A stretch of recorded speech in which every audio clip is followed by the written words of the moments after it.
Welcome to Dialogue. Today's topic is part of an extensive series on the modern dating crisis. Our mission in this deep dive is to unpack a really profound shift in modern priorities. We're focusing on how this intense focus on the self, how this cultural mandate for personal expansion shapes and, often frustrates the search for a meaningful connection. Right.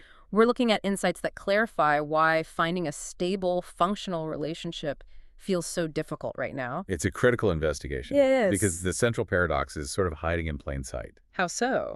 Well, on the surface, this dedication to personal growth, self-love, self-fulfillment, it all seems so positive, so empowering. And it can be. It often is Yeah. for an individual operating alone. But our analysis suggests this focus might be creating individuals who are, frankly, poorly equipped for the necessary give and take. The compromise. The compromise, the accountability, the deep and often uncomfortable vulnerability that commitment really demands. Yeah. When the self is a god, the relationship just becomes a temple dedicated to its worship. That's the core tension, isn't it? And just to be clear, we are not arguing against healthy self-improvement or setting boundaries. Of course not. The question is, what happens when that self-focus turns into what we're calling radical individualism? A framework where the needs of the unit of the couple Yeah, the shared life. are always secondary to the needs and comforts of the individual. This isn't just a dating complaint. It's a cultural philosophy clash. Okay, so let's start by looking at the language, the actual words that saturate our daily lives. We are swimming in terminology that defines this self-ethos. I mean, think about the phrases we hear everywhere now. Self-expression, self-expansion, self-fulfillment, self-care. And the big one. And the big one, self-prioritization. These aren't just, nice ideas on a poster. They've become the guiding moral framework for how to navigate the world. And this is where the nuance is so essential. On an individual level, separate from a partner, these values are powerful.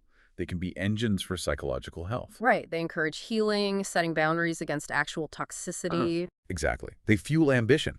They serve the individual extremely well as an independent operator. The problem starts when we try to translate these individual philosophies directly into a partnership. It creates conflict. Immediate and structural conflict. A committed relationship, at its core, requires merging two paths. It has to. Your life is now intertwined with someone else's. And if your guiding principle is always prioritize the self, how can the relationship, which is a system that requires mutual prioritization and often temporary sacrifice, how can it ever thrive? So the partner just becomes an accessory. An accessory to one's own expansion rather than an equal participant in a shared creation. That's the default setting in this new framework. And you can see this shift from a more communal focus to this radical individualism just in the language people use. We hear phrases like my truth and my needs first. All the time. Now, my truth sounds incredibly validating. It suggests you're recognizing your own experience, but in a conflict, It's a shutdown. it's weaponized to shut down negotiation. When your subjective reality, your truth, is positioned as the single highest authority, there's no room for the objective shared reality of the relationship. It's a philosophical stance that basically says, if my perception conflicts with yours, my perception wins, period, because it's my truth. If we connect that to the bigger picture, it means the modern self is built on internal validation, which is a great defense against unfair judgment from the outside world. It is. But it can become an impenetrable barrier to intimacy. Intimacy is challenging because it involves external checks on your behavior. Right. It requires admitting that your truth sometimes might be incomplete or just plain wrong from your partner's point of view. And if my needs first is the mantra, the moment a partner's needs create an inconvenience, say, asking you to change a habit or adjust future plans, the automatic response is to retreat. Or dismiss their input entirely. Or even pathologize the relationship rather than engaging in the difficult but necessary negotiation. But I have to push back a little here. Surely, advocating for your own needs is a form of progress, especially for people who have historically suppressed them. Absolutely. So how do we distinguish between a healthy, necessary boundary and just weaponizing my needs first to avoid all compromise? That is the critical distinction. A healthy boundary is a line you draw to protect yourself from harmful behavior, from lying, cheating, yelling, genuine disrespect. Okay. A radical individualist boundary is often a line drawn to protect oneself from inconvenience, from discomfort. Can you give an example? Sure. A healthy person says, I cannot tolerate being yelled at. That's my boundary. A radically self-focused person might say, I cannot tolerate having to adjust my weekend routine for your family thing. That infringes on my self-care time and is a boundary violation. I see. One protects psychological safety, the other protects personal comfort. Exactly. The second one protects comfort, often at the direct expense of the relationship. The moment commitment requires you to step outside your comfort zone, that zone gets relabeled as a sacred boundary the partner is disrespecting. And this framework leads directly to those popular, seemingly empowering phrases that are actually so damaging. The perfect example is, if they can't handle me at my worst, they don't deserve me at my best. That phrase is a disaster for accountability. It sounds like self-acceptance, but what it actually does is it removes any requirement for personal effort or emotional regulation. It just flips the entire burden onto the partner. Completely. Let's break it down. If I'm at my worst, I'm volatile, I'm non-communicative, I'm neglectful, this mindset says I don't have to apologize or fix it. No, instead the partner has to just tolerate it. Tolerate it, accept it, embrace it without criticism as proof of their worthiness. If they complain or ask for a change in behavior, they're deemed not deserving of the good parts of you. It weaponizes their suffering as a test of their love. That's it, exactly. It's demanding passive tolerance as a prerequisite for the relationship. It's saying, I get to be difficult, and you have to prove your loyalty by enduring it. That's a framework for a caretaker, not an equal partner. Okay, so let's unpack the psychological result of all this.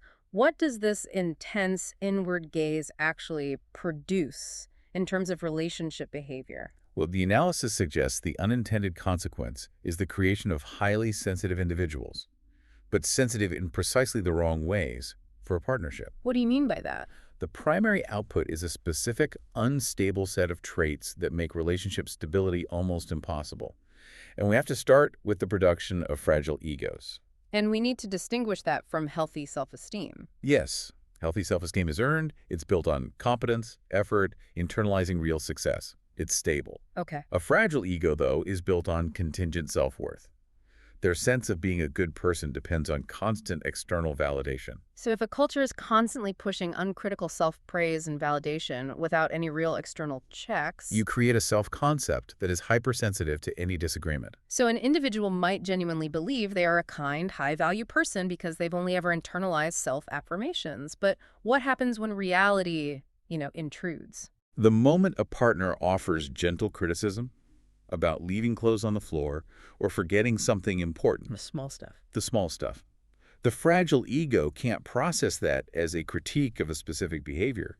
It interprets it as a fundamental attack on their entire identity. So the internal logic is, if I'm a high-value person and you're criticizing me, then you must believe I'm not a high-value person. Therefore, I must defend my worth. Exactly. Imagine a scenario. A partner asks for help planning a vacation, noting that the individual often procrastinates on booking flights. Seems reasonable. The fragile ego doesn't hear, please book the flights earlier. They hear, you are fundamentally incompetent and lazy. The defense mechanism engages instantly. They don't apologize. They shut down or accuse the partner of being controlling. Or list all the other things they did right to deflect. Yes, and that shuts down productive conflict immediately. The conversation shifts from how do we solve this to is my entire identity under attack? And when you're constantly defending a fragile ego, you can't see the other person clearly. And this goes hand in hand with the trait of entitlement. Absolutely. Yeah. Entitlement is the necessary result of constant, unearned self-affirmation. It's the expectation that the world, and especially a partner, should just cater to your elevated sense of self-worth simply because you exist. How does that actually show up day to day in a relationship? Let's talk about communication and time. An entitled individual assumes their schedule and their emotional state are the priority. Always. Okay. So they might resist communicating their schedule, believing the partner should just be flexible. If they have a stressful day, they might come home and demand silence or instant care from the partner Without even asking, how was your day? without ever asking. And when the partner expresses that they're hurt or annoyed, the entitled person reacts with confusion or defensiveness. They'll say things like, why are you making this about you? I'm the one who's struggling. The entitlement is the belief that their desires are just more valid, more urgent. Exactly. More urgent than the stability of the relationship. They expect immediate forgiveness and constant accommodation because they believe they just deserve the best treatment, making it a fundamentally passive and demanding way to approach commitment. Which leads us to the next consequence. If you have a fragile ego and a sense of entitlement, the core relational problem this creates is a profound erosion of accountability. It's a direct logical consequence of that my truth philosophy we talked about. I can see that. I mean, if my actions are always justified by my own feelings or my immediate needs, then how can I ever sincerely admit I was wrong? You can't. The moment you offer a genuine apology, you're admitting that your truth, in that instance, caused harm to the shared reality. You're admitting your priority should have been the relationship's well-being over your own impulse. And for the radically self-focused person, admitting fault feels like a failure of self, a loss of power. It's fascinating how prioritizing the self shields people from taking ownership of their relational impact. Low accountability means instead of focusing on the impact of their actions, the hurt, the broken trust, they focus on their intent. I didn't mean to hurt you, therefore I'm not to blame. That's the intention loophole. They believe good intentions neutralize bad outcomes. And this bypasses the actual work of repair in a relationship. If I only focus on my intent, I never have to change my behavior. And with low accountability, you can't build trust, because mistakes are just seen as a flaw in the partner's tolerance, not a flaw in your own behavior that needs to be fixed. Precisely. And this leads directly to the next issue, the difficulty tolerating normal imperfections in others. If you're constantly shielding your own ego, you become intensely intolerant of anything external that causes friction. We're not talking about deep character flaws here. We're talking about the small stuff that comes with sharing a life with someone. Right. Successful long-term partnerships require navigating small flaws, daily annoyances, mistakes. Intimacy means seeing the messy truth. But for the radically self-focused person, those normal imperfections, A partner being forgetful or disorganized or irritable after a bad day. they aren't seen as normal human fallibility. They're interpreted as evidence that the partner isn't high value enough, or worse, that they're actively infringing on the individual's peace, So they hold up this impossible standard of perfection for their partner. while demanding their own flaws be treated with unconditional reverence. The relationship is expected to be this friction-free experience of continuous personal fulfillment. Any interruption is a sign of incompatibility. This intolerance for friction leads to one of the most surprising and honestly troubling findings from the analysis: the growing cultural belief that discomfort is abuse. Yes, this is where self-care philosophy warps and becomes actively hostile to the needs of intimacy. We need to be really careful here. The word abuse has a profound, specific meaning. Absolutely. When we talk about this phenomenon, we are not talking about genuine emotional manipulation or physical harm.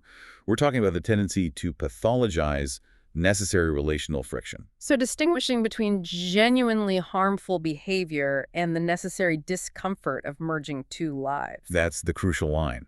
Abuse is about the intentional misuse of power and control.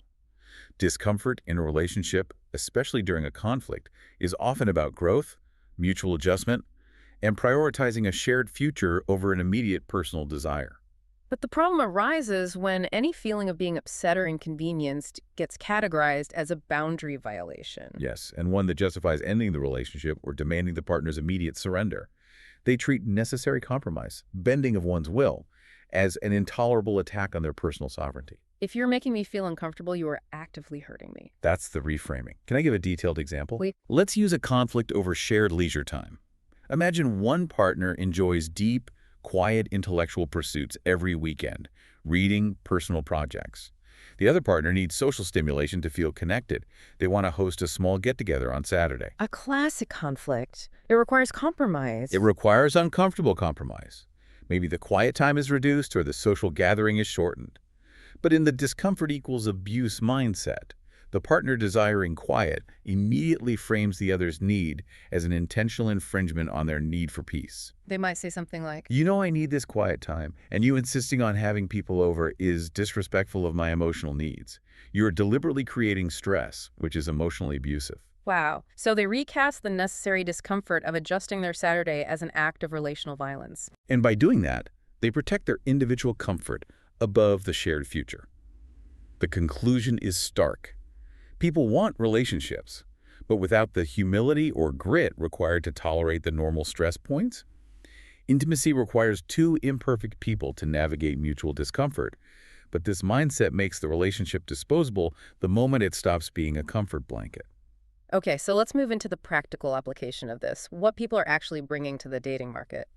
This is where we see high demands clashing with zero input. Yes, the transactional relationship wish list. The core tension is a desire for high-level relationship benefits, security, intimacy, without providing the investment required to generate them. We can break it down pretty systematically, contrasting what they demand with what they refuse to provide.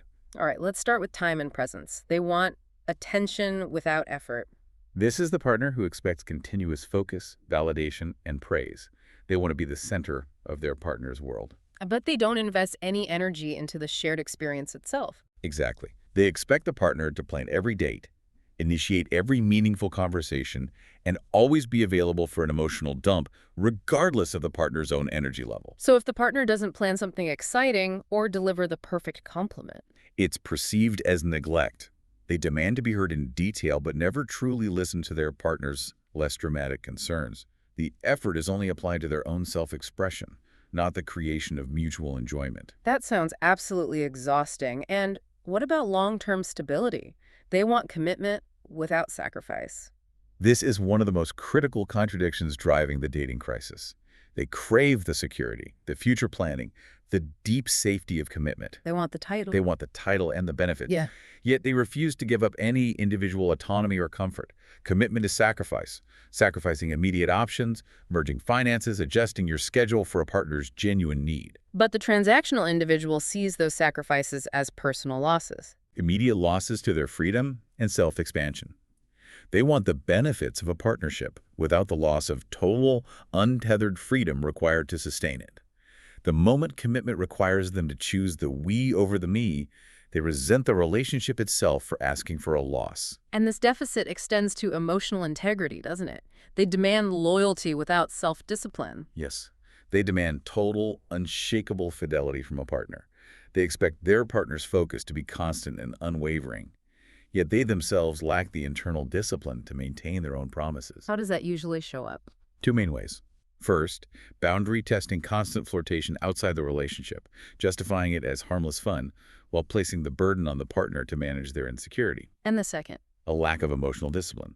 They demand the partner regulate their emotions perfectly for stability when they feel free to vent, rage, or withdraw without responsibility because, my feelings are valid. So my volatility is just my truth, but your volatility is a threat to my peace. Precisely.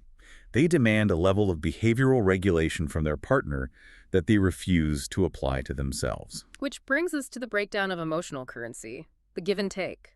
Let's talk about emotional support without reciprocity. This is where the partner is basically expected to be a therapist. The self-focused person expects them to hold massive space for their anxiety, their career frustrations, their worries. Do be present, non-judgmental, always ready to listen. Yes, absorbing the full emotional load. But when the partner experiences struggles, a setback, grief, the self-focused individual is suddenly unavailable. Or dismissive. They'll say, I can't handle your stress right now. I need to protect my peace.